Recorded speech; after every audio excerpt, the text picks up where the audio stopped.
Hello, everyone, and we are live. Welcome, and I apologize before because we took a little bit of time of our webinar in this case. We had some technical issues, but we are here. So today I am with Dr. Carmen Morales. She is a partner in Ferti International, and we are here for our August webinar on pre-implantation and genetic testing. And we're gonna go over with her on what is that, what is the meaning, and how it can be performed in the lab and who can be benefiting from that. But before that, I'm gonna introduce you to Dr. Carmen Morales. As I was saying, she is a partner on Ferti International and she is a genetist.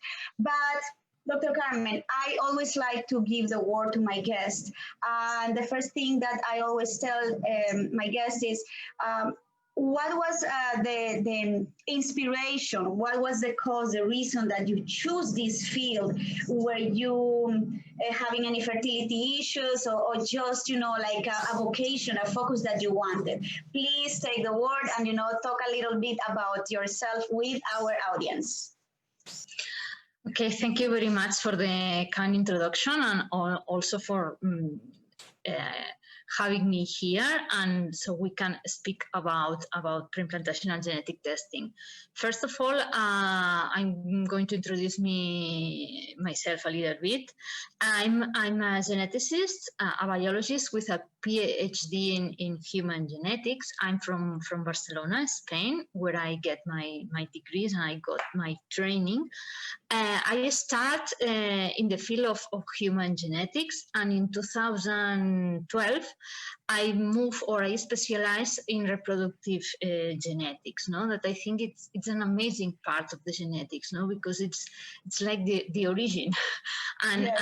and now we have the tools to prevent and to these genetic diseases in our children and see how these genetic diseases are transmitted. So this is an amazing part.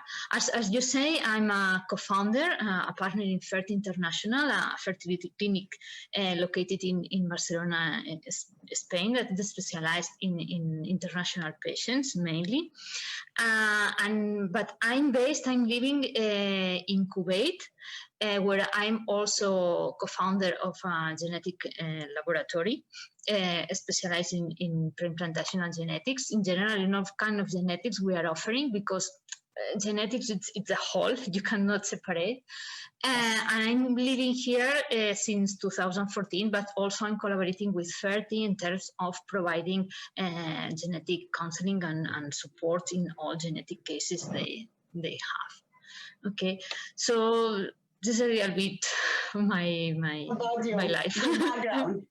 Okay. Yes. So it's beautiful because, as you mentioned, genetic is something that is so amazing. It's like all this science about all of us humans, the different genes and all of that. So, actually in in vitro fertilization and fertility issues is a very big important part when we women that need these kind of cycles are going through. So I'm going to start with some questions, and the first one is related to, patients that are going through a fertility journey, right? They sometimes hear about that word, PGT.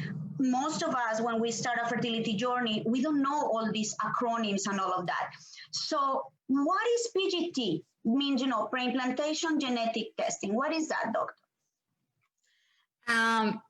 PGT, it's the name of, it's a genetic test. Mm-hmm. Okay, that can test different kind of things that I will explain more in detail. That this genetic test, it's performed in embryos that are created in an IVF cycle, and we can analyze the embryos before they are transferred to the maternal uterus. So awesome. We are only transferring the embryos that are healthy or free of the specific disease. So there are three types of PGT. We can classify them according to the type of disease or genetic disorder we are going to test in the embryos. We have, for example, PGT-M, it's PGT for monogenic diseases, or for chromosomal rearrangements, that this type of PGT is very specific for couples that they already know that they have a familial genetic disorder, okay? And this is very specific for some kind of couples. Usually these couples, they don't have infertility, but they decide that they don't want to take the chance of having an affected child because the disease has been already diagnosed in their family. So they are doing an IVF cycle with this kind of analysis to only transfer the embryos that are free of this genetic disorder. Okay, I understand. This is one type. The other type that it's probably the most well known and that can be applied to a wider population. It's what we call PGT-A, meaning that before was called PGS. Okay, before it was called PGS, but 3 years ago they changed the name and now it's called PGT-A. And this is for aneuploidies, meaning we are not testing inherited disorders, meaning the couple, it's completely normal. They have normal chromosomes, they have normal genetics, but a specific type of couples, there are some kinds of couples at higher risk of producing embryos, in an IVF cycle, with chromosomal abnormalities, meaning this because I know that the concepts sometimes are a little bit complicated, but meaning these embryos are having extra number of chromosomes or missing chromosomes. And this the repercussion of that is that these embryos sometimes that are abnormal cannot implant, so it's giving infertility, or can implant but can end in a miscarriage. Or if they are surviving during the whole pregnancy, these embryos can give a baby with a chromosomal abnormality. An example of that is the trisomy of the chromosome 21 that causes Down syndrome. So these abnormal embryos are related to all of these. So patients that are doing an IVF cycle can benefit from testing the embryos before they are transferred. Oh, that's awesome. And what is the other?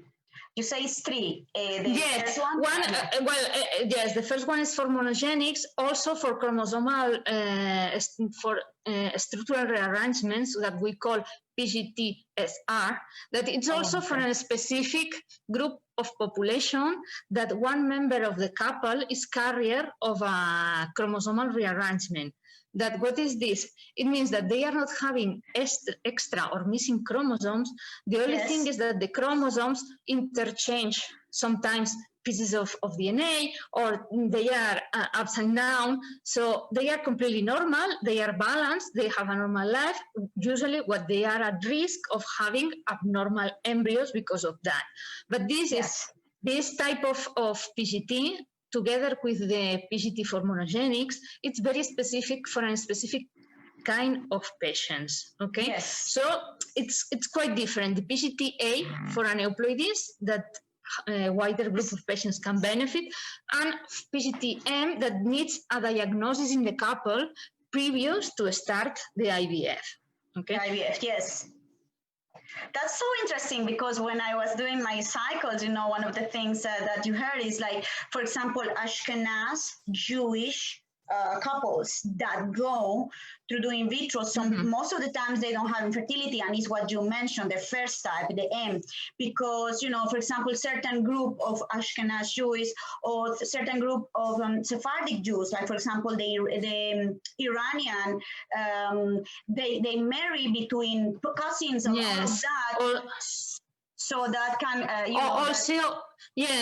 also in Arab population, that there is a lot of consanguinity because they are marrying between family members, cousins, and also happens in very small populations, that small islands, for example, that they are marrying each other, or very small, or Amish, for example, small populations.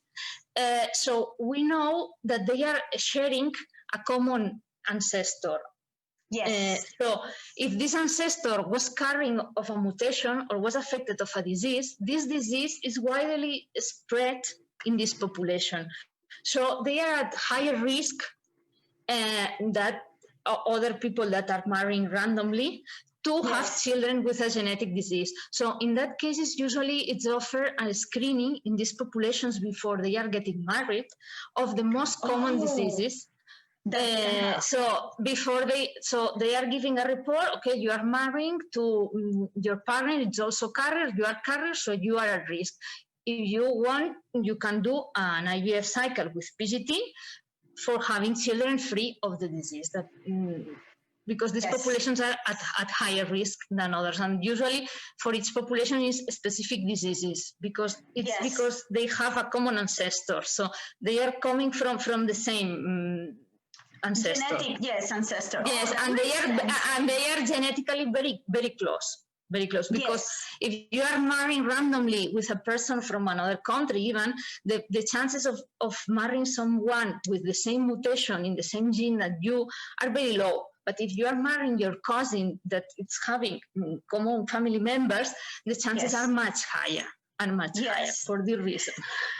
Yes, definitely. So interesting. So now, nowadays women, for example, are deciding to become mothers, after the 30 years old, either in the earlier 30s or either after 30s, and age is something that always, has been like an issue, like a subject in genetic. It's true that there is a higher risk for babies born with genetic problems as the women get older. Is it that true? Yes, absolutely true. Yes.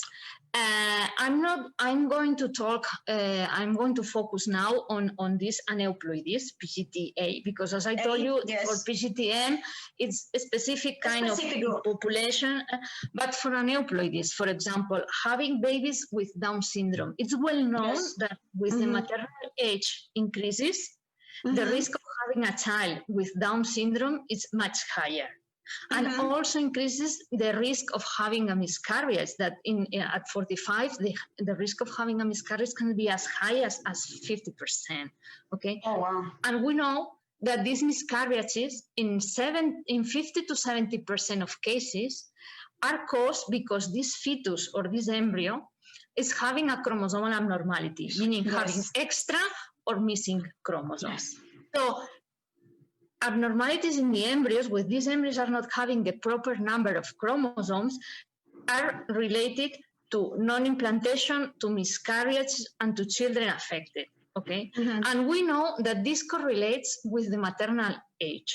As older is a woman, higher risk is having to have a child or to have a pregnancy with a chromosomal abnormality.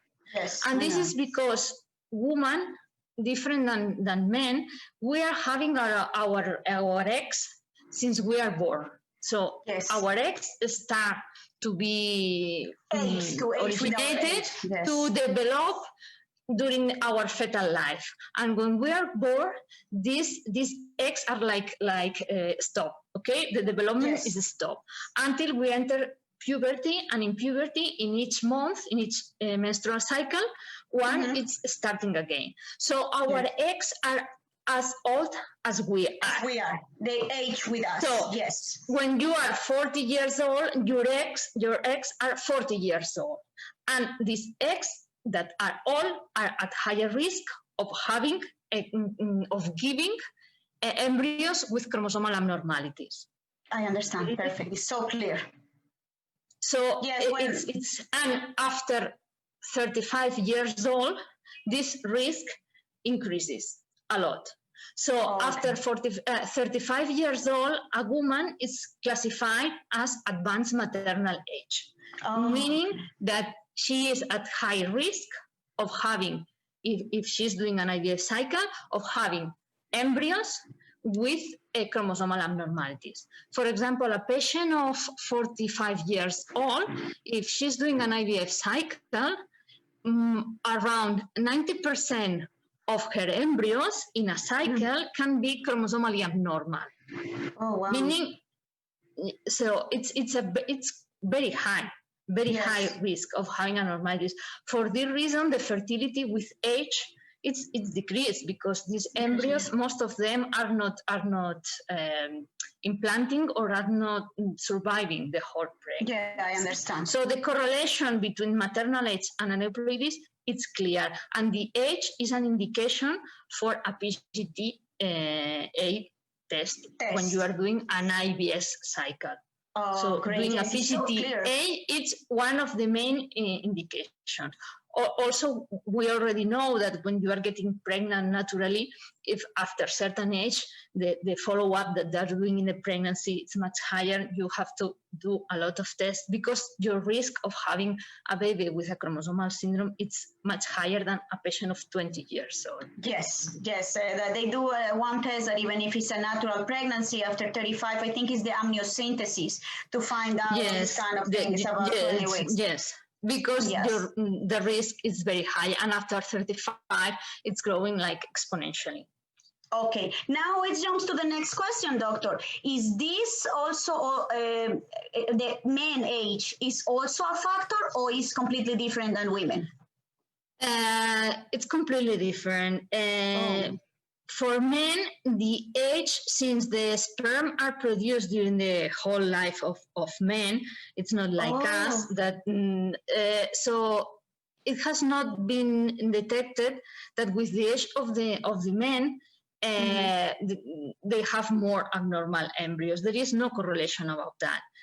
Yes. It has been reported that with advanced paternal age, maybe there is a small increase of some other kind of diseases in the babies, but not related to aneuploidy. Sometimes new mutations, new diseases that are produced, but the risk is still very low.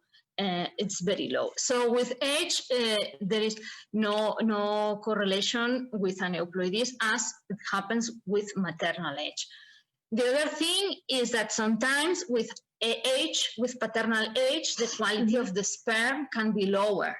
Yes. And it has been observed that patients with low quality of the sperm, they are at higher risk also of producing embryos with aneuploidies because these sperms are not dividing properly, so are having extra missing chromosomes. But it's more related with the quality of the sperm that can happen even in young patients that related to the age of the patient. Yes, makes completely sense. It's such a beautiful science, the thing. It's so interesting just to hear it. So then, now that we know men, women age, there are a lot of people suffering from miscarriages, and definitely you just mentioned in the beginning, these miscarriages can have, have to do with that chromosomal issues in the embryo. They don't attach, they don't, and that's why, and I have heard that from clinics like Ferti, that most miscarriages after an IVF or even a natural pregnancy has to do with these chromosomical issues. Is that right, doctor, right? Yes. With a lot of publications, when they are analyzing these miscarriages, this product of conception, they found that in around 50 to 70% of these miscarriages, they are having a chromosomal aneuploidy, meaning these embryos are having extra or missing chromosomes. And this can explain the miscarriage. Okay, the cause of the miscarriage is because this embryo was so abnormal that cannot survive until the end of the pregnancy and ends in a miscarriage. So chromosomal abnormalities in these embryos or in this fetus is the main source of miscarriage, the main cause of miscarriage. The main problem is that not always when a woman is suffering a miscarriage, we can analyze this sample. And most of the cases, the cause of the miscarriage remains unknown, and patients are suffering several miscarriages and they don't know the cause, but most probably will be related to chromosomal abnormalities. Obviously, there are other causes that can be immunological problems or morphological problems that it's not 100%, but most of the cases of miscarriage are related to chromosomal abnormalities.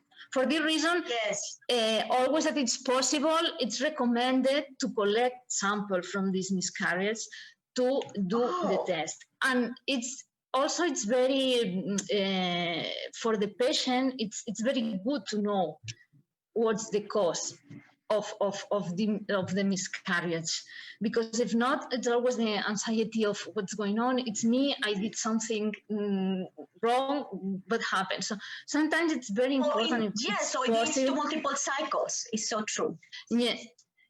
To know the cause of the miscarriage, no, because and you can have a cause, and then these patients, usually these patients with recurrent miscarriages, they can benefit also from doing a PGTA test in the IVF cycle, because we know that the main cause of the miscarriages is aneuploidy. So by selecting the embryo that is not having any aneuploidy, we are increasing the chances of this woman of having a healthy pregnancy to term. Live pregnancy. You just mentioned that. That was basically my last question to wrap up the webinar, because it's something so interesting. The fact that you say that about 70% of all these miscarriages could be, cause of that chromosomical issue. When we go through IVF or for whatever reason, or even TTC, to do this PGT test can avoid so many families and so many women to go through multiple cycles. How many go through multiple cycles and then they didn't know that they have this choice, and then they do it, and then, oh, wow, it was a chromosomical issue. So then the next cycle can be set up differently. So to wrap up the webinar, doctor, I want you to, what message you can give to families that are thinking in doing IVF? Do you highly recommend this PGT test to avoid all what you just mentioned? Recommend PGT-A to all patients doing IVF. It's controversial still. Oh, okay. Because, for example, the American Society of Reproductive Medicine, it's not recommending for all patients, only because it has not proven that for example, young patients with good prognosis, that they are doing their IVF cycle, they can have a benefit from that. So still it's recommended to specific groups of patients. One of the patients that clearly can benefit, the most benefit can take from this, is advanced maternal age patient. This is a clear group to offer them. Also patients with IVF failures, with several previous IVF without no implantation, they can benefit because the abnormalities in the embryos can be one cause, the cause for that. So at least by selecting the normal embryo, we can select the embryo with more potential to implant. And also patients suffering from recurrent miscarriages. Yes. And as I told you, also patients where there is what we call severe male factor, meaning that the quality of the sperm is very poor. Okay. Also, this sperm after fertilization can give embryos with abnormalities. So this group of patients can also benefit from the PGT-A.